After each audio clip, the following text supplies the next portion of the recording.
क्या आपने कभी खुद से पूछा है कि आप कौन हैं? कभी मौन में बैठकर यह सवाल खुद ब खुद आया कि मैं कौन हूँ? क्या मैं शरीर हूँ? क्या मैं मन हूँ? या फिर मैं सिर्फ देखने वाला साक्षी मात्र हूँ? आज हम रमन महर्षि के ऐसे गूढ़ सत्य को समझेंगे जो हमें साक्षी की धारणा से भी आगे ले जाएगी। रमन महर्षि से पूछा गया कि क्या मनुष्य इस जगत में साक्षी मात्र है? महर्षि ने उत्तर दिया, हाँ, ऐसा ही है। यह उत्तर बहुत ही संक्षिप्त लेकिन सारगर्भित है। महर्षि कह रहे हैं कि यह बिल्कुल सत्य है कि मनुष्य इस अस्तित्व में साक्षी मात्र है।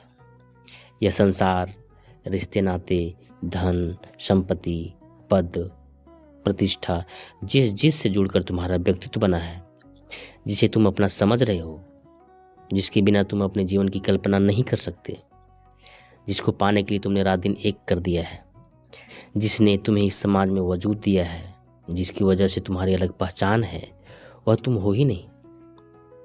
तुम इन सबसे परे साक्षी मात्र हो, सिर्फ देखने वाले। शरीर और इससे जुड़ा सारा बाहरी आवरण पूर्णतः मिथ्या है। यह पूरा जगत सत्य भाषित होता है पर है नहीं। तुम शुद्ध चैतन्य हो। तुम्हारा इस जगत से क्या लेना देना? इस सत्य को समझाने के लिए महर्षि नाटकगृह के दीपक का वो उदाहरण देते हैं। नाटकगृह में नाटक जब शुरू होता है तब वहाँ एक दीपक जल रहा होता है। दीपक का प्रकाश वहाँ बैठे राजा, सभासद, सेवक, नर्तक सभी को बिना भेदभाव के प्रकाशित करता है। दीपक के प्रकाश को किसी के साथ कोई खास लगाव नहीं होता।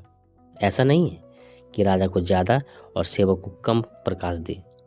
उसका किसी के साथ क्या प्रयोजन? जो भी नाटकगृह में आए उसे समान रूप से प्रकाश मिलता है। दीपक नाटक के आरंभ होने से पहले, नाटक के दौरान और नाटक के खत्म होने के बाद तक जलता रहता है।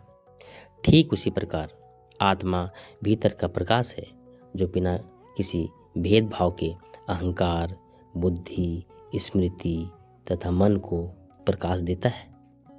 तुम्हारा शरीर भी एक नाटकगृह है जहाँ अहंकार, बुद्धि, स्मृति तथा मन या तो नाटक देख रहे हैं या नाटक के पात्र हैं। इन सभी को समान रूप से आत्मा का प्रकाश मिल रहा है।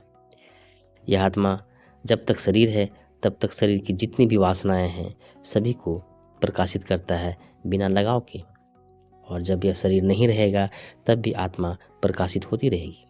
ठीक उसी प्रकार जैसे दीपक के नाटक के प्रारंभ और अंत तक चलता रहता है, यही आत्मा तुम हो, विशुद्ध, निर्दोष, आदि से अनंत तक। यही आत्मा साक्षी है, सिर्फ देखने वाला। वस्तुतः तुम साक्षी मात्र ही हो। वीडियो कैसा लगा कमेंट करके अवश्य बताएं।